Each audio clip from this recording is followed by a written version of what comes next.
So guys welcome back to micro classes. हमारी BEd की regular classes चल रही हैं। इस वीडियो में हम वेरी शॉर्ट क्वेश्चंस देखने वाले हैं। इंपॉर्टेंट वेरी शॉर्ट क्वेश्चन देखेंगे इस सब्जेक्ट के नॉलेज लैंग्वेज एंड करिकुलम, जिसे हम हिंदी में कहते हैं ज्ञान, भाषा तथा पाठ्यचर्या। तो बीएड सेकेंड ईयर का ये सब्जेक्ट है, ज्ञान, भाषा व पाठ्यचर्या। इसके most important very short question देखेंगे जो बार बार आपके पेपर में आ रहे हैं। सबसे पहला वेरी शॉर्ट क्वेश्चन हो जाता है हमारा, दर्शन किसे कहते हैं। बीएड फर्स्ट ईयर में आपने अच्छे से पढ़ लिया होगा फिलोसफी क्या होता है, उसकी ब्रांचेज वगैरह जो वाद उसमें होते हैं।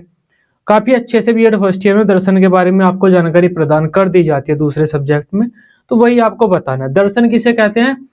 दर्शन हमारी, हम कोई भी सोच बनाते हैं अपनी चीजों पर, जब विचार विमर्श करते हैं, चिंतन मनन करते हैं, उस प्रक्रिया को हम दर्शन कहते हैं। कोई एक परिभाषा आप लिख सकते हैं जो भी आपके याद हो। प्लेटो के अनुसार पदार्थ के सनातन स्वरूप का ज्ञान प्राप्त करना ही दर्शन होता है, या सत्य के तार्किक विवेचना करना दर्शन होता है। तो इस तरह की काफी सारी परिभाषाएं हैं, जो एक आपके याद हो कोई एक पढ़ लेना, वो पेपर में लिख कर आ जाना। ज्ञान किसे कहते हैं? ज्ञान के विषय में भी काफी सारी चीजें मैंने आपको बताई है। ब्रह्म को समझना, सत्य है, वस्तु जगत ये हमारा अंधकार है, मतलब ब्रह्म ही सच्चा ज्ञान है। तो इस तरह की जो भी चीजें मैंने रेगुलर क्लासेस में आपको अच्छे से पढ़ाया हुआ है। ज्ञान के प्रकार, सबने ज्ञान को अलग अलग तरह से बांटा है, सबने ज्ञान की अपने अपने अकॉर्डिंग व्याख्या की है।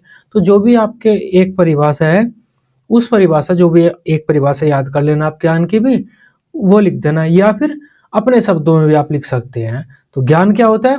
किसी वस्तु के स्वरूप को जैसा वो एक्चुअल में है उसे वैसा ही समझना ज्ञान होता है। अगर हम दूसरे तरीके से समझते हैं उसे, वो अज्ञान होता है। इस प्रकार कहा जा सकता है किसी वस्तु के स्वरूप के बारे में सही जानकारी का होना ज्ञानी होता है। या फिर ज्ञान की परिभाषा आप ऐसे भी दे सकते हैं, अगर हमारे पास कोई जानकारी होती है तो उसका चिंतन मनन विश्लेषण कर उससे हम कोई अर्थ निकालते हैं, वो हमारे लिए ज्ञान होता है।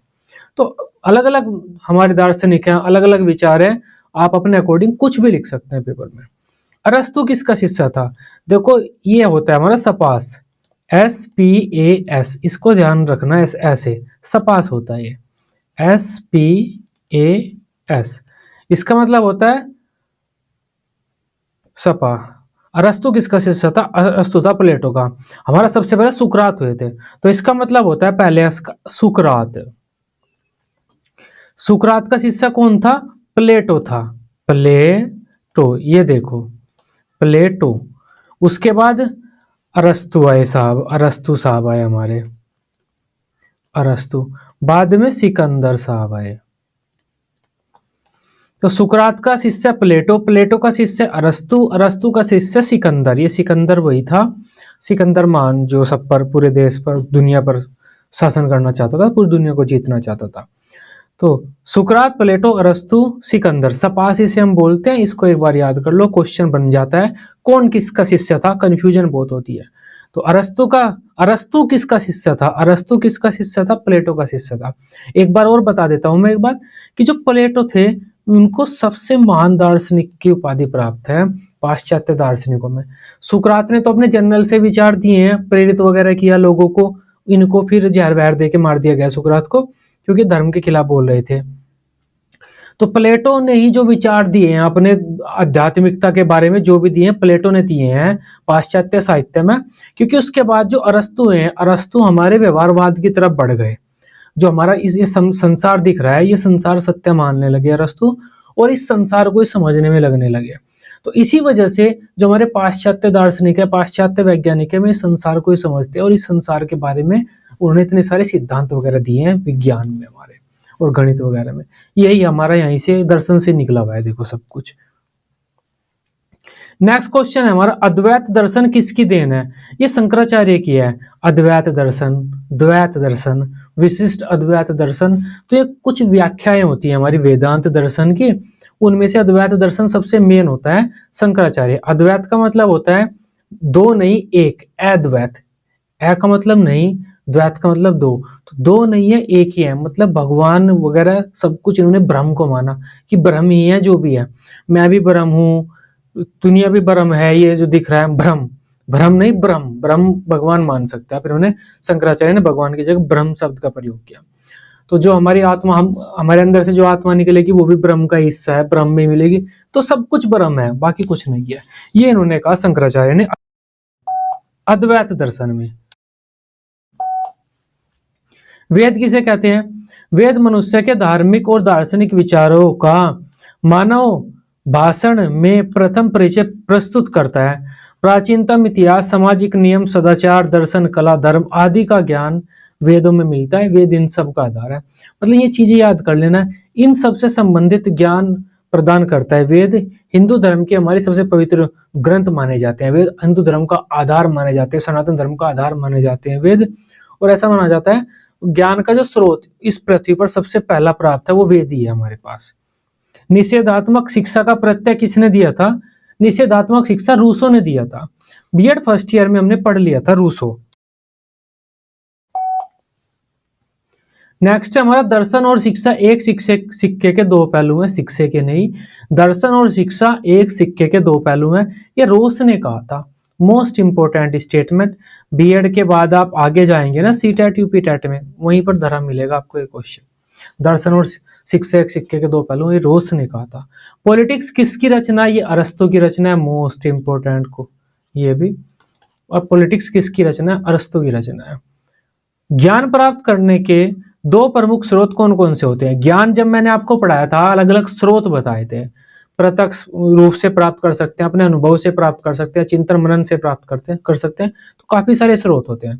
तो इंद्रिय अनुभव, तर्क, अंतःकरण, अनुकरण, काफी सारी चीजें हैं जिससे हम ज्ञान प्राप्त कर सकते हैं। ये ज्ञान प्राप्त करने के स्रोत होते हैं हमारे।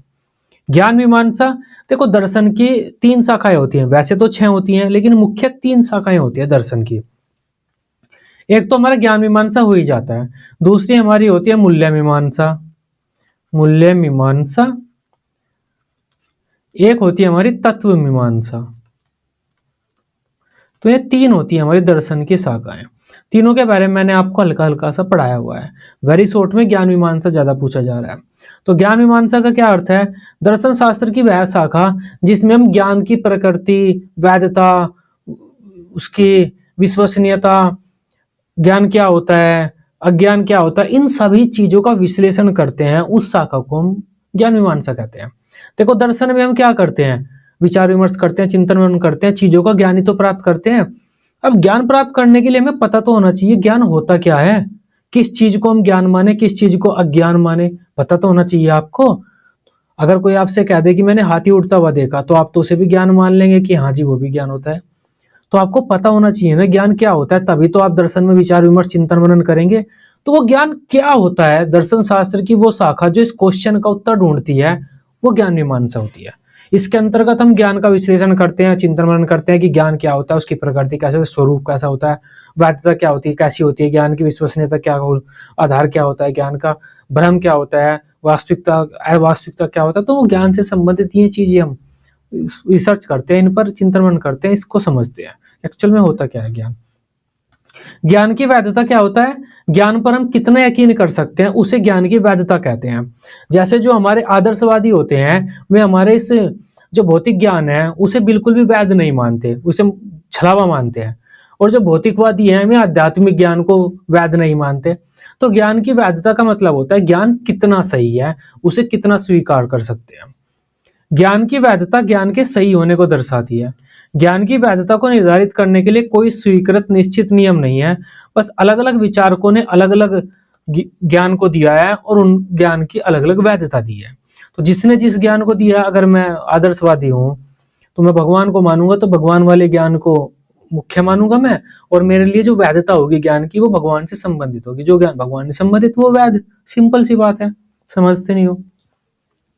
शिक्षण किसे कहते हैं? क्लासरूम में बच्चों को पूर्व निर्धारित उद्देश्यों के अनुरूप कुछ निश्चित शिक्षण विधियों का प्रयोग करके एक निश्चित पाठ्यक्रम को पढ़ाना शिक्षण कहलाता है। सिंपल सा है, आप पढ़ाते हैं, जो पढ़ाते हैं वो लिख देना पेपर में, आपका काम चल जाएगा।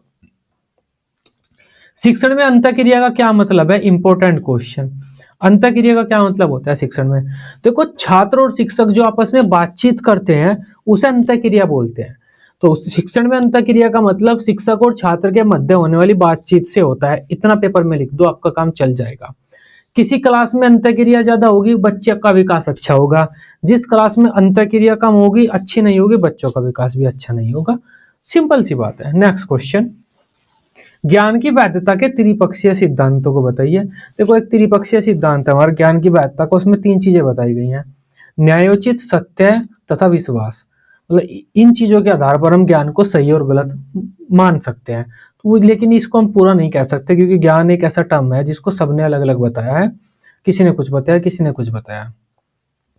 तो न्यायोचित, सत्य और विश्वास, ये त्रिपक्षीय सिद्धांत के साथ कहीं भी आए आपसे ये लिख देना। ज्ञान और सूचना में क्या अंतर होता है, ये मैंने अच्छे से आपको बताया था कि शॉर्ट और वेरी शॉर्ट में आता है। जो मेरी रेगुलर क्लासेस चलती हैं बीएड की, उसमें इस क्वेश्चन का मैंने अच्छे से आंसर दिया था कि ज्ञान और वैधता में क्या अंतर होता है। जानकारी का होना, चलो मैं बता ही देता हूँ आपको 2 पॉइंट कौन कौन से लिखे हुए हैं। मैंने पूरा अच्छे से लॉन्ग क्वेश्चन, शॉर्ट क्वेश्चन बताया हुआ है इस पे, वीडियो आप जाके देख सकते हैं। जो भी आपको 2 आसान लगे वो लिख देना यहाँ पर। तो जानकारी प्राप्त होना तथा उस पर चिंतन मनन करके उसे समझना ज्ञान होता है, जबकि जानकारी प्राप्त होना सूचना होता है। किसी ने मुझे कोई जानकारी दी, वो सूचना है।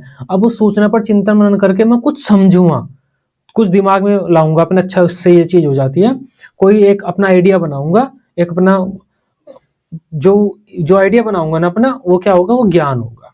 तो किसी ने जानकारी दी, उसे समझता हूं मैं और उस पर एक आइडिया बना लेता हूँ, अपना एक पर्सपेक्टिव बना लेता हूँ, वो ज्ञान होता है। ज्ञान का उदय व्यक्तियों के मस्तिष्क में उनके अनुभव के परिणाम स्वरूप होता है, जबकि सूचना कोई जानकारी होती है। बाकी और भी काफी सारे अंतर होते हैं, पेपर में आप जो लिखना चाहे लिख सकते हैं, मैंने अच्छे से इसके ऊपर वीडियो बनाई हुई है। तो देखो मूल्य मीमांसा भी आ गया। ज्ञान मीमांसा पीछे हमने पढ़ लिया था। ज्ञान मीमांसा दर्शन शास्त्र की वो शाखा होती है जिसमें हम इसको दर्शन ज्ञान को समझते हैं, ज्ञान क्या होता है। अब मूल्य मीमांसा क्या होता है, मूल्य मीमांसा दर्शन शास्त्र की वो शाखा होती है जिसमें हम मूल्यों का विश्लेषण करते हैं, मूल्यों की मीमांसा करते हैं। जो हमारे सामाजिक, धार्मिक, नैतिक, चारित्रिक कार्य वाले, आध्यात्मिक जो ये मूल्य होने चाहिए, मूल्य हमारे क्या होने चाहिए, जीवन के मूल्य, तो उस मूल्य के विश्लेषण करते हैं, उनकी प्रकृति, उनके उद्भव वगैरह वगैरह पर हम चिंतन मनन करते हैं, मूल्यों को समझते हैं हमारे समाज के। तीसरा बच जाता है हमारा ज्ञान मीमांसा हो गया, मूल्य मीमांसा हो गया, तत्व मीमांसा। तत्व मीमांसा सबसे ज्यादा इंपॉर्टेंट होता है ये इन सब चीजों में। तत्व मीमांसा में क्या होता है, तत्व मीमांसा में हम अपने इस जो हमारा संसार है इसके मूल तत्व की खोज करते हैं कि हमारा हमारा संसार ये किससे बना है। भगवान से बना है तो भगवान कहाँ है, अगर भगवान से नहीं बना है, किसी एक पदार्थ से बना है, तो वो पदार्थ क्या है, वो मैटर कौन सा है, वो अणु कौन सा है जिससे बना है हमारा पूरा संसार। तो हम हमारा संसार बना कैसे है, हम तत्व मीमांसा में उस चीज की खोज करते हैं। तो मूल्य मीमांसा हो गया। ज्ञान और कौशल में अंतर है, पहले कौन सा आया था, ज्ञान और सूचना। तो ये ज्ञान और कौशल में भी 2 अंतर है, हम 2 अंतर और लिख देते हैं ज्ञान और कौशल में। ज्ञान का उदय व्यक्तियों के मस्तिष्क में उनके अनुभव के परिणाम स्वरूप होता है, जबकि कौशल का निर्माण निरंतर प्रयास से होता है। ज्ञान सैद्धांतिक पक्ष की ओर संकेत करता है, कौशल व्यवहारिक पक्ष की ओर संकेत करता है। ज्ञान और कौशल में भी अंतर मैंने अच्छे से एक वीडियो में एक्सप्लेन किया हुआ है, नेट पर सर्च करके आप देख सकते हैं। हर सब्जेक्ट की प्लेलिस्ट बनी हुई है, इस सब्जेक्ट की प्लेलिस्ट बनी हुई है, लिंक डिस्क्रिप्शन बॉक्स में मिल जाएगा, वहां पर सारी वीडियो मिल जाएंगी आपको। भाषा किसे कहते हैं, भाषा संप्रेषण का माध्यम होता है। कोई भी ऐसा माध्यम जिसके द्वारा हम अपने मन की बात दूसरों को बताएं, वो भाषा कहलाता है। सिंपल सा पॉइंट है। रामचंद्र शर्मा के अनुसार मुख से उच्चारित होने वाले शब्दों और वाक्यों आदि का वह समूह जिसके द्वारा मन की बात बता सके दूसरों को, भाषा कहलाता है। भाषा के कितने कौशल होते हैं, भाषा के 4 कौशल होते हैं। श्रवण कौशल, सुनने वाला कौशल, मौखिक अभिव्यक्ति कौशल, बोलने वाला कौशल, पठन कौशल या वाचन कौशल, लिखी हुई चीज हम पढ़ते हैं उसे पठन या वाचन कौशल बोलते हैं। लेखन कौशल, लिखने वाला कौशल। कभी कभी वाचन कौशल आपको यहाँ पर भी देखने के लिए मिल जाएगा, वो गलत होता है, लिख देते हैं। कुछ भाषाविद मानते हैं, कुछ भाषाविद वाचन कौशल को ही मौखिक अभिव्यक्ति कौशल बनाने पर तुले हुए। अच्छी बात है उनकी भी, क्योंकि हमारे पास मौखिक अभिव्यक्ति कौशल के लिए एक प्रॉपर शब्द नहीं है। जैसे श्रवण, पठन, लेखन, ये वाचन आ जाए तो अच्छा है, लेकिन वाचन कौशल आजकल हम उसे ही मानते हैं पढ़ने को, और जो बोलने को मानते हैं मौखिक अभिव्यक्ति कौशल, कहीं कहीं पर भाषण कौशल भी कह देते हैं इसे। समवेत पठन किसे कहते हैं, समवेत पठन मतलब मिला हुआ पठन, सामूहिक पठन को हम समवेत पठन कहते हैं। 2 या 2 से अधिक छात्र अगर ऊंचे स्वर में पठन करते हैं तो उसे सामूहिक पठन बोलते हैं। तो पठन के बारे में मैंने अच्छे से आपको पढ़ाया हुआ है।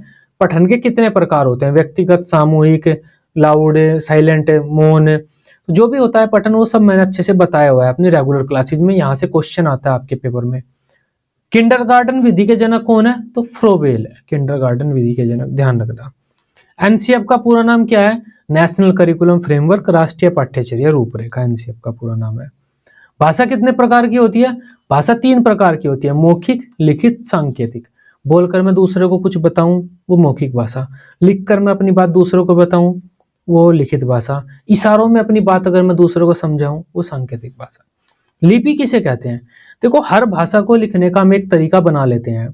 तो किसी भी भाषा के जो साउंड होते हैं, ध्वनियां होती हैं अलग अलग भाषा में, जैसे न, ई, ऊ, आ, ई, ए, ये साउंड होते हैं। अब इन साउंड को हम लिखने का जो तरीका बना लेते हैं ना, उसे लिपि कहते हैं। जैसे मान लेते हैं एक साउंड है ए, इसे मैं ऐसे लिखूंगा। एक साउंड है ओ, इसे ऐसे करूंगा। एक साउंड है ई, इसे ऐसे करूंगा। तो मेरी मर्जी मैं किस साउंड को कैसे बनाऊं। एक साउंड होता है ए को मैं ऐसे करूंगा। तो ये क्या हो, मेरी लिपि हो जाएगी, मेरी भाषा लिखने की लिपि। हर भाषा की एक लिपि होती है। हिंदी की हमारी देवनागरी है, पंजाबी की गुरुमुखी है, उसकी हमारे इंग्लिश है, उसकी अरबी है, और रोमन है इंग्लिश की। तो इस तरह हर भाषा की लिपि होती है। लिपि क्या होता है? किसी भी भाषा की जो ध्वनियां होती है, साउंड, उन्हें प्रतीक चिन्हों में लिखने का जो तरीका होता है उसे लिपि कह देते हैं। जैसे हिंदी की लिपि ये है, ए को हम ऐसे बनाएंगे, आ को ऐसे कर देंगे, ई को हम ऐसे कर देंगे, ऐसे ही तो होता है। हाँ, इंग्लिश की लिपि है, ए को हम ये लिखेंगे, आ को हम ये लिखेंगे, ई को ये लिख देंगे। तो अलग अलग हमारी लिपि होती है। किसी भाषा की ध्वनियों को चिन्ह के रूप में जब लिखित रूप में व्यक्त किया जाता है तो वे जो चिन्ह होते हैं उसे ही लिपि कहते हैं। तो प्रत्येक भाषा की अपनी लिपि होती है जो सभी दूसरी भाषाओं से अलग होती है। बोली किसे कहते हैं? देखो, एक छोटे क्षेत्र में बोले जाने वाली भाषा को हम बोली कह देते हैं। छोटा सा क्षेत्र है, उत्तर प्रदेश का एक छोटा सा क्षेत्र है, एक शहर है या एक जिला है, वहां पर कोई भाषा बोली जाती है, उसे हम बोली कहेंगे, क्योंकि छोटा सा क्षेत्र है। बड़ा क्षेत्र हो जाता है तो उसे भाषा या उपभाषा कहेंगे हम, लेकिन जब तक छोटा क्षेत्र है उसे हम बोली ही कहेंगे। बोली की खास बात है, बोली में साहित्य रचना नहीं होती, मतलब बोली का कोई लिखित रूप नहीं होता। जैसे खड़ी बोली है, अब बच्चे मेरे से कहते हैं कि सर आपने कहा है कि बोली में साहित्य रचना नहीं होती, बोली का कोई लिखित रूप मतलब लिपि नहीं होती बोली की। तो खड़ी बोली में तो हम लिखते हैं, खड़ी बोली में रचनाएं हैं इतनी सारी, लेकिन जो वो लिपि है वो हिंदी की लिपि यूज की गई है, उसमें उसकी अपनी खुद की लिपि नहीं है। खड़ी बोली की हिंदी के ही शब्द यूज किए गए हैं। अगर आप खड़ी बोली को पढ़ पा रहे हैं इसका मतलब हिंदी की लिपि है, क्योंकि आप हिंदी की लिपि तो पढ़ना जानते हैं। किसी भी अगर भाषा को आप लिखी हुई पढ़ पा रहे हैं इसका मतलब क्या, आपने वो भाषा सीखी हुई है, तो वो हिंदी भाषा की लिपि का प्रयोग करते हैं। बोली की अपनी कोई लिपि नहीं होती, नहीं इसका कोई अपना साहित्य होता, ध्यान रखना। और वो जो बोली का साहित्य है खड़ी बोली का, वो हिंदी भाषा का ही साहित्य होता है। इनसे आप अंदाजा लगा सकते हैं। मातृभाषा किसे कहते हैं? देखो, एक बच्चा पैदा होने के बाद अपने वातावरण की भाषा को सीख लेता है, उसी भाषा को बोलना शुरू करता है जो उसके आसपास के लोग बोल रहे होते हैं। वह भाषा उस बच्चे की मातृभाषा कहलाती है। कोई भी बच्चा पैदा होने के बाद जिस भी प्रथम भाषा को बोलना सीखता है वह उसकी मातृभाषा कहलाती है। बच्चे की मातृभाषा ही उसकी क्षेत्रीय भाषा होती है और उसकी बोली होती है, ध्यान रखना। राजभाषा किसे कहते हैं हम? हमारे देश के सरकारी कामकाज की जो भाषा है वो हमारे राज्य की भाषा होती है। तो पहले टाइम में राज्य होते थे, ये राज्य वो राज्य, राज्य मतलब ये राजा सिंहासन पर बैठा हुआ है, दादागिरी कर रहा है, जो भी होता है। तो राज्य होते थे पहले। अब उन राज्यों की अपनी एक भाषा होती थी, जैसे मुगल आए उनकी अरबी फारसी थी, तो वो उनकी राजभाषा थी। सेम सिनेरियो अब हम यहाँ पर भी लागू कर देते हैं। उत्तर प्रदेश हमारा एक राज्य है, उत्तर प्रदेश में सरकारी काम, उत्तर प्रदेश सरकार के जो ऑफिस हैं, हॉस्पिटल है, बैंक है सरकारी, किस भाषा में काम होंगे? वो राजभाषा है। हमारे देश की भी एक राजभाषा होगी, जो हमारी सेंट्रल गवर्नमेंट है उसके जो ऑफिस वगैरह हैं उसमें किस भाषा में काम होंगे? वो हमारे देश की राजभाषा है। उत्तर प्रदेश के ऑफिस में, सरकार के ऑफिस में किस भाषा में काम होंगे? वो हमारे उत्तर प्रदेश की राजभाषा। तो किसी क्षेत्र के जो सरकारी कामकाज है उसकी जो भाषा होती है वह उस क्षेत्र की राजभाषा कहलाती है। अगर मैं इंडिया की बात करूं तो इंडिया की 2 राजभाषाएं हैं, हिंदी और इंग्लिश। हिंदी मेन है, इंग्लिश सहायक है। उत्तर प्रदेश की बात करूं मैं, उत्तर प्रदेश की 2 राजभाषाएं हैं, हिंदी और उर्दू। हिंदी मेन है, उर्दू सेकेंडरी है। अगर उत्तराखंड की बात करूं मैं, उत्तराखंड की 2 राजभाषाएं हैं, हिंदी एंड संस्कृत। तो इस तरह से ये भाषाएं होती हैं। अगर आप उत्तराखंड में जाओ, किसी बैंक में जाओ, तो संस्कृत में आप कुछ भी फॉर्म भर सकते हो, मना नहीं करेंगे। मैं आपको पढ़ी उनकी समझ में ना आए, आपसे पूछ लेंगे कितने रुपए भरे हो आपने, फिर मैं उतने निकाल के दे देंगे, पढ़िए आपने कम भरे हो, और आपके बैंक में होने चाहिए। नेक्स्ट बात करते हैं सहस्वर वाचन। ऐसा वाचन जिसमें साउंड होता है। जब भी आप पढ़ते हैं, वाचन का मतलब होता है देखो पढ़ना, तो जब भी आप पढ़ते हैं अगर बोल बोल कर पढ़ रहे हैं उसे सहस्वर वाचन कहेंगे। अगर चुप चुप पढ़ रहे हैं ऐसे, उसे मौन वाचन कहेंगे। सहस्वर वाचन में साउंड होता है, मौन वाचन में साउंड नहीं होता। सहस्वर वाचन का क्या फायदा होता है, बच्चों की हेजिटेशन कम हो जाती है, पढ़ने में हेजिटेशन कम हो जाती है, टीचर को पता चल जाता है बच्चे के पढ़ने में क्या क्या कमी है, ये फायदा होता है। मौन वाचन का क्या फायदा होता है, जो चीज लिखी हुई है बच्चा उसे समझते हुए चलता है। मन मन में पढ़ रहा है तो एक लाइन को चाहे 4 बार पढ़े, चीजों को समझते हुए चलता है। तो मौन वाचन समझने के लिए फायदेमंद होता है। सहस्वर वाचन हेजिटेशन वगैरह दूर करने के लिए, बच्चे के वाचन कौशलों को विकास करने के लिए इंपॉर्टेंट होता है। नेक्स्ट बात करते हैं हम मौन वाचन के क्या लाभ है। मैंने अभी बताया आपको। देखो मौन वाचन में थकान कम होती है क्योंकि हमें बोलना नहीं पड़ता। मौन वाचन में नेत्र और मस्तिष्क ज्यादा सक्रिय रहते हैं। मस्तिष्क क्यों सक्रिय रहता है, क्योंकि हमें चीजों को समझना पड़ता है। मौन वाचन में पाठक एक एकाग्रचित होकर ध्यान से पढ़ता है। मौन वाचन अवकाश का सदुपयोग करना सिखा देता है। गहन पठन, देखो हमारे पठन कई तरह के होते हैं, तो मौन पठन, सहस्वर पठन, गहन पठन, व्यापक पठन। अच्छे से समझना है तो वीडियो देखो, वीडियो मैंने बनाई हुई है हर टॉपिक पर, प्लेलिस्ट बनी हुई है, हर प्लेलिस्ट में हर चीज की वीडियो मिलेगी आपको। तो गहन पठन, अगर आप कोई चीज पढ़ रहे हैं पूरा समझने के लिए, उसे हम गहन पठन बोलते हैं। हल्का सा समझने के लिए पढ़ रहे हैं वो व्यापक पठन होता है। जैसे कहानी पढ़ते हैं वो व्यापक पठन होगा, लेकिन जब आप पेपर के लिए पढ़ेंगे वो गहन पठन होगा। आप ये पढ़ रहे हैं कि किस दिन छुट्टी है, कोई नोटिस पढ़ रहे हैं, ध्यान से पढ़ेंगे, वो क्या है, गहन पठन है। जब आपकी डेट शीट आती है, ध्यान से देखते हैं उसे किस तारीख को कौन सा पेपर है, वो गहन पठन है। तो गहन पठन पूरा लिखित सामग्री के सभी पक्षों पर ध्यान केंद्रित करते हुए जब हम पढ़ते हैं वो गहन पठन होता है। यह छात्रों के विकास में अहम भूमिका निभाता है।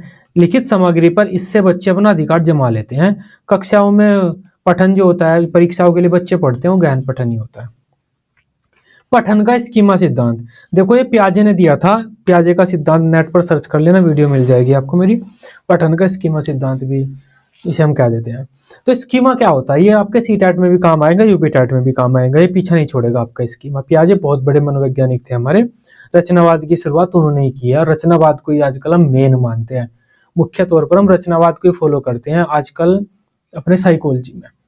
तो पियाजे की बात करते हैं। पियाजे ने क्या कहा कि जब बच्चों का विकास होता है, बच्चे छोटे होते हैं, तो वे अलग अलग चीजों को देखते हैं। वे जिस भी चीज को देखते हैं उसके एक पिक्चर दिमाग में सेट कर लेते हैं कि ये चीज ऐसी होती है।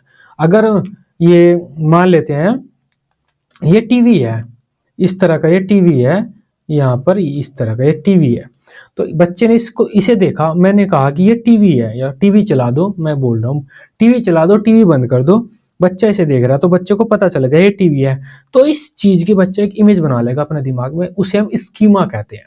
स्कीमा मतलब बच्चा चीजों की इमेज बनाता है। तो ऐसी ही कोई भी चीज बच्चे को दिखेगी, चाहे वो टीवी हो या ना हो, बच्चा उसे टीवी कहेगा, क्योंकि उसने स्कीमा पहले ही बनाया हुआ है कि ऐसी चीज टीवी होती है। तो बच्चा अलग अलग चीजों की इमेज अपने दिमाग में बनाता रहता है, उसके जो इमेज है वे स्कीमा कहलाती है। तो जो बच्चे की स्कीमा है वही उसके नई नई चीजों को सीखने में, ज्ञान प्राप्त करने में, ज्ञान को विश्लेषण करने में मदद करता है बच्चों की, ये स्कीमा होता है। टिप्पण लेखन क्या होता है, नोट मेकिंग। दो चीजें होती है, note taking and note making. दोनों को बताता हूं, पहले नोट मेकिंग की बात करते हैं। टिप्पण लेखन में किसी भी सामग्री को सूक्ष्म रूप प्रदान किया जाता है। इसमें विषय वस्तु के मूल अर्थ में कोई परिवर्तन नहीं किया जाता। टिप्पण लेखन में सभी महत्वपूर्ण जानकारी के साथ सूक्ष्म रूप में सभी महत्वपूर्ण जानकारी होती है। तो आप ये समझ लो कि टिप्पण लेखन, ये हिंदी में पता नहीं क्या लिखा हुआ है। तो note making and note taking दो चीजें होती हैं, आपको बता देता हूँ। देखो कोई बोल रहा है और मैं तुरंत लिख रहा हूँ, वो नोट टेकिंग है, मतलब उसकी बातों को छोटा करके लिख रहा हूं मैं। लेकिन टीचर ने एक लेक्चर दिया, घर जाने के बाद मैं उस चीज को समझकर अपने शब्दों में कॉपी में लिख रहा हूं, क्योंकि पेपर में मेरे वो काम आएगा, वो नोट मेकिंग है। कोई बात फ्यूचर में काम आए उसके लिए मैं नोट्स बना रहा हूं, वो नोट मेकिंग है। ये नोट मेकिंग होता है। इसमें भी हम जानकारी को सूक्ष्म रूप में लिख देते हैं कि थोड़ा सा पढ़े, ज्यादा समझ में आ जाए। अर्थ में कोई परिवर्तन हम इसमें नहीं करते। तो ये दो विशेषताएं आप लिख देना, तीसरा रहने देना। नेक्स्ट क्वेश्चन है, पाठ्यक्रम का शाब्दिक अर्थ लिखिए। देखो ये इंपॉर्टेंट क्वेश्चन है, ये कई तरह से आपके पेपर में आता है। पाठ्यक्रम का शाब्दिक अर्थ क्या है? पाठ्यक्रम के अर्थ में दौड़ के मैदान का अर्थ लिखिए, या पाठ्यक्रम का अर्थ लिखिए, उसमें धावक का क्या योगदान है। तो ये सारी चीजें पेपर में आती हैं, अच्छे से बता देता हूँ। पाठ्यक्रम जो शब्द है वो अंग्रेजी भाषा के करिकुलम से बना है, सिलेबस नहीं, करिकुलम। अंग्रेजी भाषा के करिकुलम को हम पाठ्यक्रम कहते हैं। अब जो करिकुलम जो शब्द है ये लैटिन भाषा के दो शब्दों से मिलकर बना है। क्यूरेर, खाली एक से ही बना है भाई, क्यूरेर से ही बना है। करिकुलम शब्द लैटिन भाषा के क्यूरेर नामक शब्द से बना है। जो क्यूरेर शब्द है उसका अर्थ होता है दौड़ का मैदान। अब दौड़ के मैदान से हमने पाठ्यक्रम निकाल लिया, क्यों? देखो यहाँ पर दौड़ और मैदान दो शब्द प्रयोग हुए हैं। जिस प्रकार एक धावक दौड़ के मैदान को पार करके ही सफलता प्राप्त कर सकता है, ठीक उसी प्रकार छात्र भी पाठ्यक्रम रूपी दौड़ के मैदान को पार करके ही सफलता प्राप्त कर सकता है। तो पाठ्यक्रम छात्र के लिए दौड़ का मैदान होता है, जिसमें उसे दौड़ना होता है और सफलता प्राप्त करनी होती है। तो ये सब यहाँ पर लिखा हुआ है, अपने शब्दों में पेपर में लिख देना। कनिंघम के अनुसार पाठ्यक्रम की परिभाषा, मोस्ट इंपोर्टेंट डेफिनेशन स्पेशल पूछ ली जाएगी कि पाठ्यक्रम की परिभाषा कनिंघम के अकॉर्डिंग बता दीजिए। तो थोड़ी टफ है, हल्की सी रटनी पड़ेगी, रट लेना।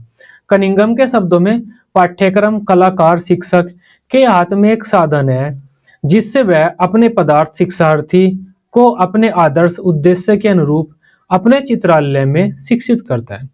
मतलब पाठ्यक्रम क्या है? कलाकार का एक साधन है जिससे वो अपने पदार्थ को अपने आदर्शों के अनुरूप अपने चित्रालय में शिक्षित करता है। शिक्षक और बच्चों की बात हो रही है यहाँ पर।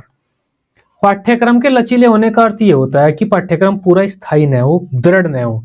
अलग अलग विद्यालयों में, अलग अलग हमारे राज्य में हल्का फुल्का उसमें चेंज किया जा सके। अगर हमारे एनसीएफ है, देखो एनसीएफ नेशनल करिकुलम फ्रेमवर्क, इसने पूरे इंडिया के लिए एक पाठ्यक्रम बनाया, लेकिन ये लचीला है। हल्का फुल्का चेंज हम अलग स्कूल लेवल पर या अपने एरिया के लेवल पर, अपने स्टेट के लेवल पर हल्का फुल्का चेंज कर सकते हैं उसमें, क्योंकि ज़्यादा जो दृढ़ पाठ्यक्रम होता है वो बच्चों के लिए फायदेमंद नहीं होता। पाठ्यक्रम के लचीलेपन होने का मतलब है कि पाठ्यक्रम का आवश्यकता अनुसार उसमें थोड़ा परिवर्तन किया जा सके, ज़्यादा नहीं, बेसिक वही रहेगा, एक दो सब्जेक्ट हमने एक्स्ट्रा ऐड कर लिया या कम कर दिया, इस तरह से। पाठ्य पुस्तकों का महत्व लिखिए, वो आप अपने शब्दों में लिख देंगे कि पाठ्य पुस्तक ज्ञान प्राप्त करने का साधन होती हैं, छात्रों के विकास में अहम योगदान निभाती हैं, छात्रों को स्वाध्याय के लिए प्रेरित करती हैं। पाठ्य पुस्तक में एक्सरसाइज होती हैं जो बच्चों के ज्ञान को बढ़ावा प्रदान करती हैं। पाठ्यक्रम का एकीकृत उपागम क्या है? मतलब सभी विषयों में एकता होनी चाहिए। एक पाठ्यक्रम निर्माण के काफी सारे उपागम है, जो पाठ्यक्रम मैंने आपको पढ़ाया हुआ है, सर्च कर लेना नेट पर, वहां पर मैंने पाठ्यक्रम के उपागम भी पढ़ाए हुए हैं आपको। तो एकीकृत उपागम ये कहता है कि अलग अलग सब्जेक्ट तो हम पढ़ा रहे हैं बच्चों को, लेकिन उनमें एकता होनी चाहिए, समानता होनी चाहिए उन सब्जेक्ट में। तो सभी सब्जेक्ट कहीं ना कहीं एक दूसरे से जुड़े होने चाहिए। जैसे मैथ हमारा, फिजिक्स और मैथ आपस में जुड़े हुए होते हैं, फिजिक्स केमिस्ट्री आपस में जुड़ी हुई होती है।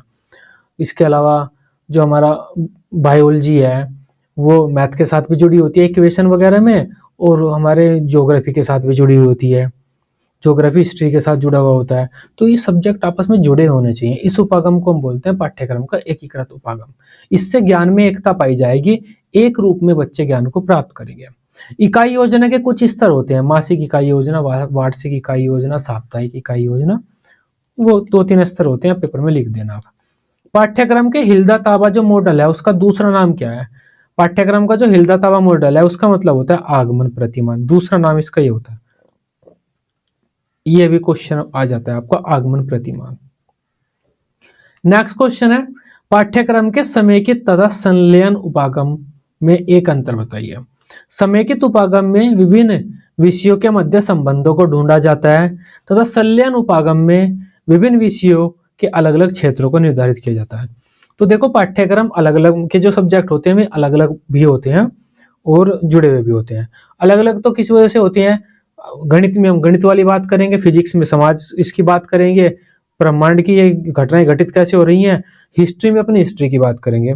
अलग अलग है, मतलब पाठ्यक्रम के जो सब्जेक्ट होते हैं वे अलग अलग होने चाहिए। इसे तो हम बोलते हैं संलयन उपागम, लेकिन वे अलग अलग तो होने चाहिए, लेकिन बिल्कुल भी अलग नहीं होने चाहिए, कुछ ना कुछ यूनिटी उसमें मिलनी चाहिए। उसे हम समेकित उपागम बोलते हैं या एकीकृत उपागम बोलते हैं। अभी जो ये पढ़ा था ना एकीकृत उपागम, ये यही है।